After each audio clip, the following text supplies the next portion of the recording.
हमारे इस ब्रज में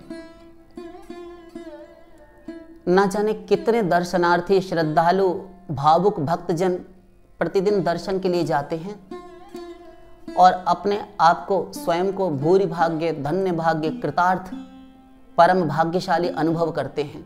और उन सब के चरण धूलि को हमारा अत्यंत प्रेम पूर्वक विनम्र नमस्कार है, वंदन है, क्योंकि धन्य हैं वे लोग जो ब्रज तक चलकर जाते हैं, किंतु उन्हें ब्रज का यथार्थ महात्म्य, यथार्थ महिमा का ज्ञान नहीं है कि उसकी महिमा क्या है। और हम सरीखा पामर, अत्यंत अधम और नीच, पतित, घृणित, जो दिन रात हम पाप में लगे रहते हैं, हम जैसा प्राणी तो इस विषय पर बोले हमारा कोई अपने आप में मुंह नहीं, हमारी कोई बिसात औकात नहीं, किंतु हम इतना ही कहेंगे कि यह ब्रज धन्य है जहां भगवान के ऐसे प्रीति पात्र, एक से एक बढ़कर प्रेमी रसिक जन हुए हैं। इस ब्रज के प्रेम की महिमा, यहाँ के ब्रजवासियों के प्रेम की महिमा, ब्रजवासियों की महिमा, और तो क्या, यहाँ के कंकर पत्थर, लता गुल्म औषधि, स्वयं रजरानी जो यहाँ की मिट्टी धूल है उसे रज कहते हैं, उसका भी महात्म ब्रह्मा शंकर कहते नहीं थकते और कहते रहते हैं निरंतर, फिर भी पार नहीं पा सकते। ऐसी यह ब्रज रज है। थोड़ा सा जो साधु संतों का चर्वित चरवण है, शास्त्रों से हमें जो कुछ ज्ञात है हम उस विषय पर कहेंगे। अपना हमारा इस सेवक का कुछ भी नहीं है, हम पहले ही समर्पण किए दे रहे हैं, क्योंकि ब्रज के विषय में हमारा कोई भी प्रवेश नहीं, हम कुछ नहीं जानते। जो कुछ है संतों का चर्वित चरवण है, हम पहले ही कह दे रहे हैं।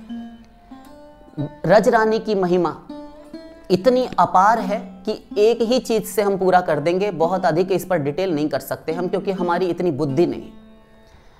देखिए, योग, सांख्य, तपश्चर्याएं, व्रत, दान, तीर्थ, उपवास, अनेक साधन करके जितने वेद शास्त्र आदि में, श्रुतियों में प्रतिपादित धर्म कर्म हैं, जिनको सदाचार कहते हैं, इनके द्वारा मोक्ष प्राप्ति होती है, मुक्ति। धर्म, अर्थ, काम और मोक्ष, चतुर्थ पुरुषार्थ है मोक्ष। ये सब इनके लिए बड़े बड़े ऋषि महर्षि, दुर्वासा, विश्वामित्र, न जाने कितने, सौभरी इत्यादि बहुत सारे ऋषि महर्षि हो गए जिन्होंने प्रचंड तप किया, उग्र सुदुष्कर तप, किंतु वह मोक्ष मिले न मिले कोई प्रतिभू नहीं, कोई गारंटी नहीं। किंतु या ब्रज रज की परसते मुक्ति मिलत हैं चार, तारज कोनित गोपिका डारत डगर बुहार।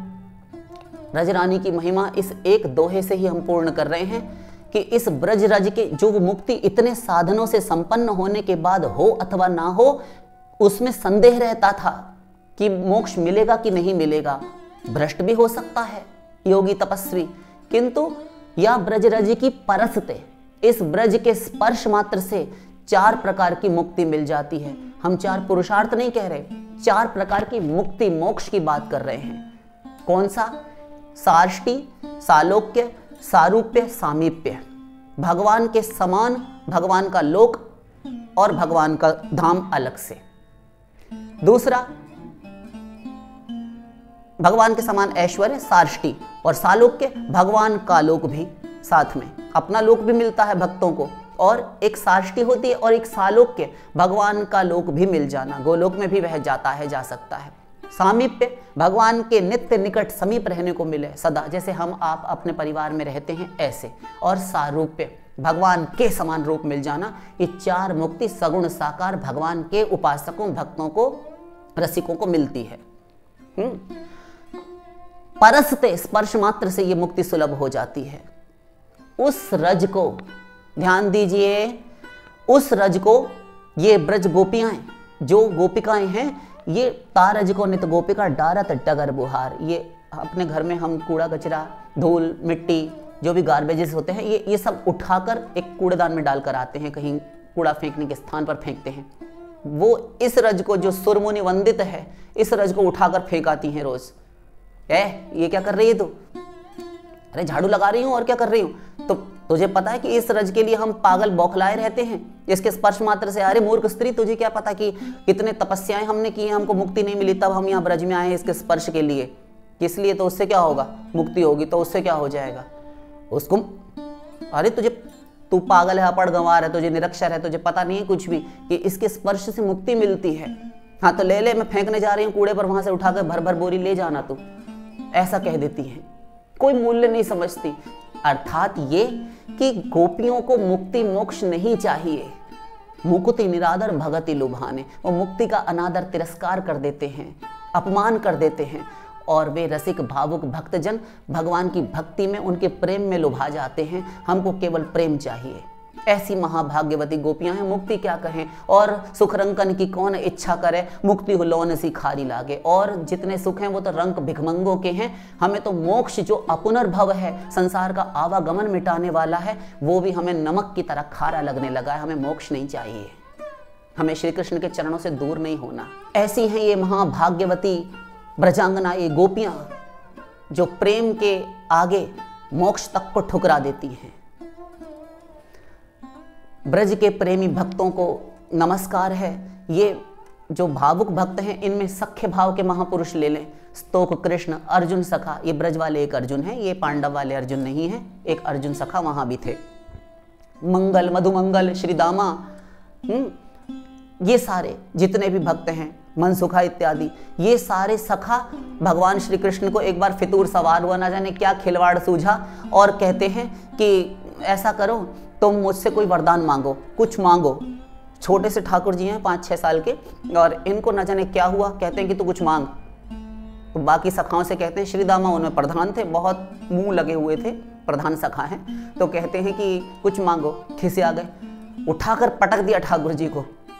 हाँ, कहते हैं कि तू क्या दे सकता है, का देगो तू मोहे, आ बड़ा देवे वाला तेरा मोह है देवे लायक। तो कह रहे मैं सच कह रहा हूं, मैं भगवान हूं, तू मुझसे मांग, मैं भगवान हूं, मेरी तरफ देख। तो मजाक बनाने लगे, सारे ताली पीट पीट कर हंसने लगे कि ये भगवान है। कितना झूठ, झूठ बोलना सीखना हो तो ट्रेनिंग इससे लेनी चाहिए। हाँ, कहते हैं झूठ इतना बोलता है, ये भगवान है। भैया यशोदा इसे खाने के लिए समय पर ना दे तो धरती आसमान सब सर पर उठा लेता है, रो अरांट मचा देता है, और ये कहता है मैं भगवान हूँ। और दिन भर में 50 झूठ बोलता है, 75 बार झूठ बोलता है। उस गोपी से, ललिता से, विशाखा से, उससे झूठ, उससे झूठ, राधा से झूठ, हमसे झूठ, करेगा कुछ और कुछ बताएगा। इतने पेट में 9 हाथ की दाढ़ी है इसके, इतना कपट रखे रहता है, और ये कहता है मैं भगवान हूँ, बड़ा आया। कोई गठानता ही नहीं भगवान को। यानी भगवान का ऐश्वर्य वहां पर काम कर रहा है। भगवान स्वयं देने के लिए प्रस्तुत हैं, मनोहार कर रहे हैं, दांत खिसोड़ कर फरियाद कर रहे हैं, कुछ मांगो।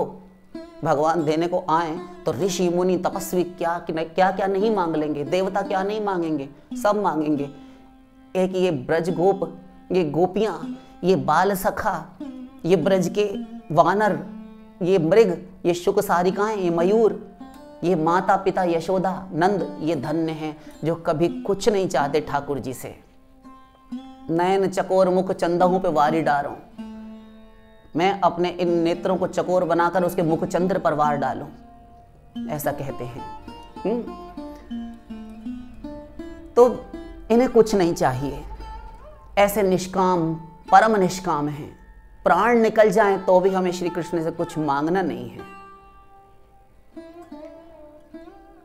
थोड़ा सा समझ लेते हैं कि मैया यशोदा का प्रेम कैसा है अपने लाला, अपने श्री कृष्ण के प्रति, उस बाल गोपाल के प्रति।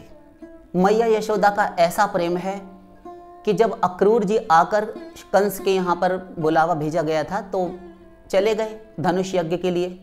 तो वहाँ मथुरा जाने के बाद बलराम और श्री कृष्ण के, और जब नंद बाबा भी साथ में गए थे, कुछ गोप अहीर लोग साथ में गए थे, वहाँ सर जब लौटते हैं सब, तो यशोदा मैया तो जिस दिन श्री कृष्ण घर की ड्योड़ियां सीढ़ियां पार की, वहीं से यशोदा को जैसे सन्निपात हो गया हो, काट मार दिया हो, वज्रपात हुआ हो, जैसे मरणासन्न, प्राण है ही नहीं शरीर में, वो दशा मैया यशोदा की। तो नंद बाबा जब लौटे तो खबर मिली कि बाबा नंद लौट आए हैं। पागल सी हो गई उस मार्ग से, क्योंकि वो रास्ता था तो उधर से लेफ्ट राइट से दोनों जगह से आना जाना तो लौटा बाट करेंगे ना लोग, तो लोग आते जाते थे। तो बाहर ही बैठी रहती थी देहरी पर, पूछती रहती थी कि तुम मथुरा से आ रहे हो क्या, क्योंकि वहाँ से जो रास्ता मथुरा से आया हुआ ब्रज की ओर आता था वो घर की ओर से निकलता था। तो पूछती हैं कि तुम मथुरा से हो आए, वहाँ कैसा है मेरा कान्हा, मेरा कन्हैया, मेरा लाला कैसा है। मैया हम तो यहाँ अंदर को जा रहे हैं, भीतर जा रहे हैं काम से। अच्छा, जो यहाँ से जाता उसको पकड़ लेती हैं। वो कहती क्या हुआ, क्यों पकड़ रही हो नंद रानी, तुम यहाँ से जा रहे हो ना, तुम मथुरा जा रहे हो ना। नहीं नहीं, हम अपने काम से जा रहे हैं, छोड़ो हमें। कई बार इतना परेशान हो गए, कई दिन तक परेशान हुए कि यशोदा मैया जय बार आवे, एक एक आदमी दिन भर में निकला करे वहाँ से, तो बार बार पूछा करें। तो कई लोगों ने वहाँ से खिसियाकर चिढ़कर आना जाना ही बंद कर दिया, दिन रात हमें परेशान करती रहती है। दूसरे मार्ग से छिप कर जाने लगे कि हम जाएंगे तो फिर वो पूछेगी, हमें भी दुख होगा। इतनी दुखी है। इतने पे अभी पूर्ण नहीं हुआ उनका दुख। नंद बाबा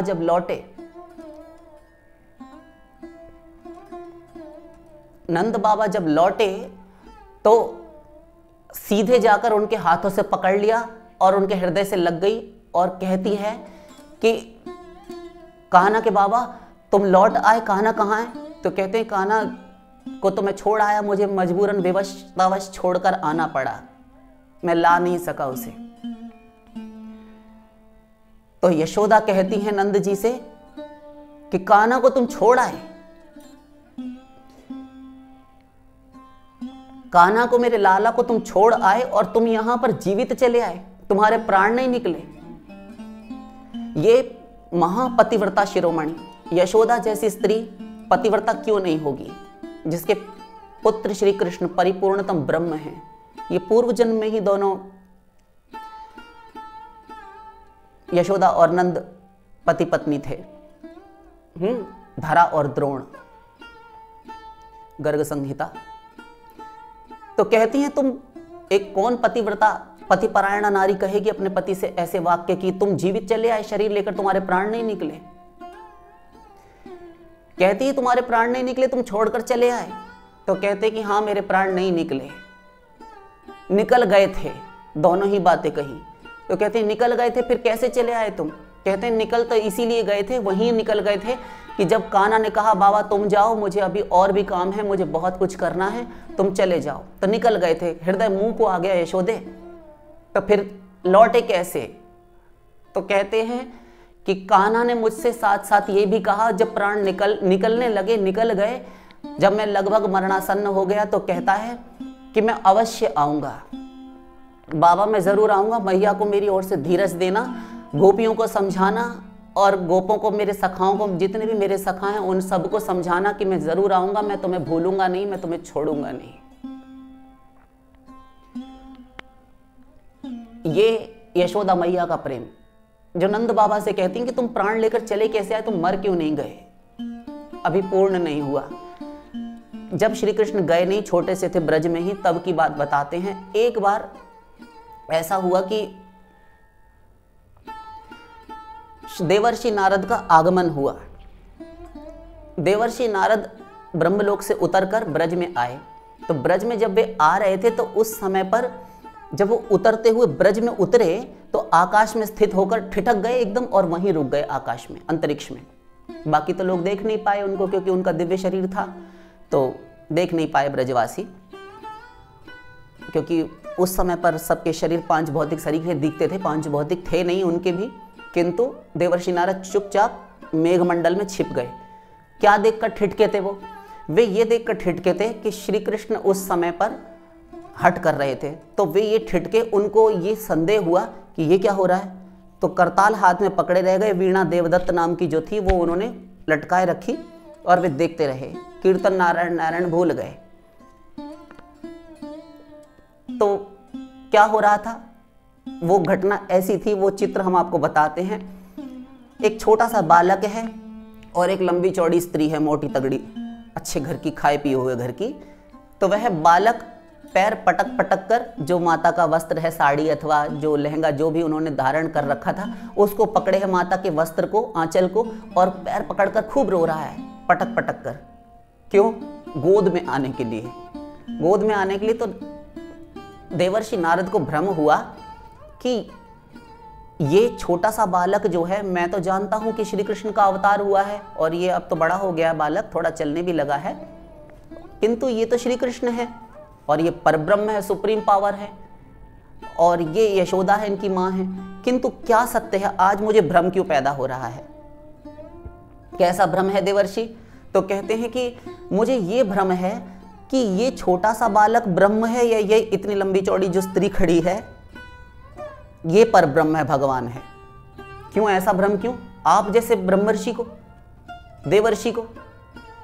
इसलिए क्योंकि होना तो ये चाहिए कि जीव जो है वो ब्रह्म की गोद में जाने के लिए छटपटाता है, व्याकुल है, तभी उसे आनंद प्राप्ति हो सकती है, जब जीव ब्रह्म को पालेगा। तो इसका मतलब ये जीव जो बालक है ये जीव है और यशोदा ब्रह्म है, और ये जो रो रहा है ये जीव है, इसीलिए गोद में जाना चाहता है। किंतु नहीं, मैं जानता हूं कि यशोदा ही जीव है और ये ब्रह्म है। तो ये हो क्या रहा है? अंत में देवर्षि नारद ने योग समाधि से देखा, तब जान गए कि यही भगवान है परिपूर्णतम, श्री कृष्ण, और यशोदा ही जीव है, ये माता बनी है। न जाने कितना सौभाग्य है इसका, जो उन परिपूर्णतम भगवान को अपना पुत्र, उस जगत पिता को अपना पुत्र बनाए बैठी है, और बड़ा एटीट्यूड, बड़ा रुआब में, गुस्से में बोलती है। क्या बोलती है? नारद जी से ही सुन लेते हैं। नारद जी ने ही वो श्लोक कहा था। नारद जी पहले तो ब्रह्म की स्तुति नहीं कर रहे, सबसे पहले यशोदा जी की स्तुति करते हुए प्रारंभ किया। प्रथम पद ही श्लोक का यशोदा से है। क्या है? किम ब्रूमस्त्वाम यशोदे कति कति सुकृत क्षेत्र वृंदानि पूर्वम गत्वा की दृग्विधानैहि कति कति सुकृतान्यर्जितानि त्वयैव नो शक्रो न स्वयंभुर न च मदन रिपुर यस्य लेभे प्रसादम तत्पूर्णम ब्रह्म भूमौ विलुठति विलपन क्रोडमारोढ़ुकामम। हे यशोदा, तेरे भाग्य को, किम ब्रूमस्त्वम यशोदे, हे यशोदा तेरे भाग्य की मैं क्या सराहना करूं। मेरी वाणी अवरुद्ध हो रही है, मैं बोल नहीं पा रहा हूं, मेरी बोलती बंद हो गई, सिट्टी पिट्टी गुम हो गई है तेरे भाग्य को देखकर। कति कति सुकृत क्षेत्र वृंदानी पूर्वम, तूने न जाने कितने कितने सुकृत इस वृंदावन में किए होंगे, न जाने क्या मोती दान किए होंगे, कितने ब्राह्मण भोजन, कितने वैष्णवों को भोजन, न जाने कितने एकादशी व्रत, भगवान की प्रीति के लिए जितने भी कर्म होते हैं, भागवत धर्मों का आयोजन, तूने दान व्रत तपश्चर्या सब कुछ कर डाला होगा। और कितना किया होगा, कितने परिमाण में, ये गिनती नहीं हो सकती। गत्वा की दृग्विधानैहि कति कति सुकृतान्यर्जितानि त्वयैव, उससे तुझे कितना पुण्य प्राप्त हुआ, उसके परिणाम स्वरूप ये बालक, जिसे तू बालक समझ रही है, इसका ऐश्वर्य तू जानती नहीं अभी। नो शक्रो इंद्र, न स्वयंभूर ब्रह्मा, न च मदन रिपु काम दहन भगवान शंकर, ये भी जिसकी कृपा कटाक्ष को नहीं प्राप्त कर सके। यस्य लेभे प्रसादम तत्पूर्णम ब्रह्म, वही पूर्णतम ब्रह्म भूमा विलुठति, जमीन पर लोटपोट हो रहा है धूल धूसरित होकर कि मुझे गोद में ले ले। क्रोड़ मारोढ़ुकामम, वेलापन, रो रहा है आंसुओं से, और इतना छटपटा के आकुल व्याकुल होकर रो रहा है कि मुझे गोद में ले ले मैया। और तू कहती है तुम कोई अनोखे बच्चे हो, तू ही एक अनोखा नंद लाला भाव, सब तो गोदी पे छाती पे चढ़ाए रखूं, और को काम है मोए जा, दूसरे के बच्चे खेलते डोलते हैं आपस में, वो सब खेल रहे हैं और तुम यहाँ पे आके मेरे दिमाग खराब कर रहा हो, काम करन दे मोए, अब फुर्सत ना है, जब टाइम होएगा तब लूंगी। ऐसा कहती है, बता, तू कोई एक अनोखा बच्चा है जो तुझे छाती पे चढ़ाए रखूं, सबके खेल रहे हैं, तू भी खेल ले जाके उनमें, तमाम बालक। ऐसा कहती है। धन्य है यशोदा। नारद जी का मस्तक झुक गया और अंजलि संपुट बंध गया, उनका हाथ जोड़कर शीश पर उन्होंने अंजलि बांधकर यशोदा को प्रणाम किया। ये है यशोदा मैया का प्रेम। गोपियों का प्रेम आप सुन ही चुके हैं, कैसी हैं महाभाग्यवती ब्रजांगनाएं गोपियां। ये तो नंद यशोदा, यद्यपि जसोदानंद ग्वाल बाल सब धन्य, यद्यपि यशोदानंद बाबा ऐसे प्रेम वाले ये धन्य हैं, ग्वाल बाल ये भी सब धन्य हैं, ब्रजवासी धन्य हैं, किंतु पैया जग में प्रेम को गोपी भई अनन्य, किंतु गोपियां ही प्रेम के लिए अनन्य हुई हैं, जो अपने माता पिता स्वजन संबंधियों, अपनी लाज शर्म हया, अपना लोक वेद की श्रृंखला तेन समतोरी। सूरदास जी लिखते हैं कि लोक और वेद, वेद मर्यादा और लोक लज्जा, समाज की लज्जा, सबको तिनके के समान तोड़कर चौराहे पर रखकर श्री कृष्ण से गोपियां मिलने के लिए जाती हैं, कोई परवाह नहीं। जो मेरो यह लोक जाएगो अरु परलोक नसाए रही, नंद नंदन को तऊ न छाड़ू मिलोंगी निशान बजाए रही। जो मेरा यह लोक नष्ट हो और परलोक भी नष्ट हो, कि लोग ये कहें कि पर पुरुष से मिलने जाती है, ये दुष्चरित्रा है, व्यभिचारिणी है, कलंकिनी है, घर में पति बैठा है दूसरे के पास जाती है। ठीक है, नंद नंदन को तऊ न छाड़ू, उन नंद नंदन ब्रजेंद्र नंदन को मैं तब भी नहीं छोड़ूंगी। मिलोगी निशान बजाय मैं डंका पीट कर मिलने जाऊंगी, करो तुम क्या करते हो मेरा। ये गोपियां हैं भगवान जिनके प्रेम के वशीभूत होकर अपनी भगवत्ता, अपना ऐश्वर्य, अपना गोलोक खो बैठे, अपने आप को भूल बैठे और कहना पड़ा न पार ये हम निर्वद्य संयुजाम स्वसाधु कृत्यम विबुधायुषापि वह या माँ भजन दुर्जर ग्रेह गेह श्रृंखला संवृश्य वो तत्प्रतियातु साधुना। हे ब्रजांगनाओं, हे ब्रज गोपियों, मैं तुम्हारा ऋणी रहूंगा कि तुम इतनी धन्य भाग्य हो, तुम सब मिलकर मुझ अकेले से प्रेम करती हो, मैं तुमसे उतना प्रेम नहीं करता, नहीं कर सकता। गोपियों को शिकायत नहीं, अर्जुन होते तो मुंह लटक जाता बात बात में, किंतु गोपियां तो फिर गोपियां हैं। उन्होंने शंका करते हुए आंखों से भी नहीं देखा, उनकी आंखों में सुनती रही कि आर्यपुत्र आगे क्या कहते हैं। तो कहते हैं मैं यदि देवताओं की आयु भी प्राप्त कर लूं तो अनंत काल में तुम्हारे एक एक ऋण से ऋण नहीं हो सकता, तुम्हारे प्रेम का बदला नहीं चुका सकता। तुम ही इतनी उदार हो, इतनी महादानी शिरोमणि हो कि तुमने इतना प्रेम, इतनी ममता, सब कुछ लुटाया है मुझ पर। तुम इतनी उदार हृदय वाली हो, यदि तुम ही अपने उस ऋण से मुझे उऋण कर दो, मान लो कि मेरा कर्जा चुका दिया कृष्ण तुमने, तो भले ही मैं उऋण हो जाऊं, अपनी ओर से तो मेरी हिम्मत नहीं, मेरी इतनी औकात नहीं। संवृश्य वो तत्प्रतियातु साधुना, तुम साध्वी हो, ये श्री कृष्ण कहते हैं। देवताओं की आयु में भी मैं तुम्हारा ऋण नहीं चुका सकता, तुम सब मिलकर मुझे अकेले से प्रेम करती हो, किंतु मेरे सारे ही जीव हैं और भी और लोग भगवत प्राप्ति करते जाएंगे, उन सब से मुझे प्रेम करना पड़ेगा। तो मेरा तो हृदय एक अकेला है, मैं कितनों से कितना प्रेम करूंगा, तुम अकेले मुझसे प्रेम करती हो, इसलिए तुम्हारे प्रेम की बलिहारी है। इन गोपियों की चरण धूलि प्राप्ति के लिए ब्रह्मा 60,000 वर्षों तक तपस्या करते हैं पुष्कर राजस्थान में। राधा रानी के चरणों की रज प्राप्ति नहीं, उनके चरणों की अंगुली के नखदल के लिए, नखमणि चंद्रिका के दर्शन के लिए ब्रह्मा 60 वर्ष सहस्त्राणि मया तप्तम तपः पुरा तथापि न मया प्राप्ता। नहीं मिली, चरणों की धूल भी नहीं मिली। आती नहीं राधा रानी, हठीली इतनी है। आई तो अपनी इच्छा से आई और ब्रह्मा जी की तपस्या का फल सकल सृष्टि को दे गई, सब प्राणियों को दे गई, सबके दृष्टि गोचर होने लगी। नंद बाबा के अजिर में कन्या बनी बकैयां चलती हैं, घुटनों घुटनों खेलती है वह किशोरी लाडली। इस प्रकार की हमारी राधा रानी ब्रह्मा जी की तपस्या का फल देने सारे संसार को आई।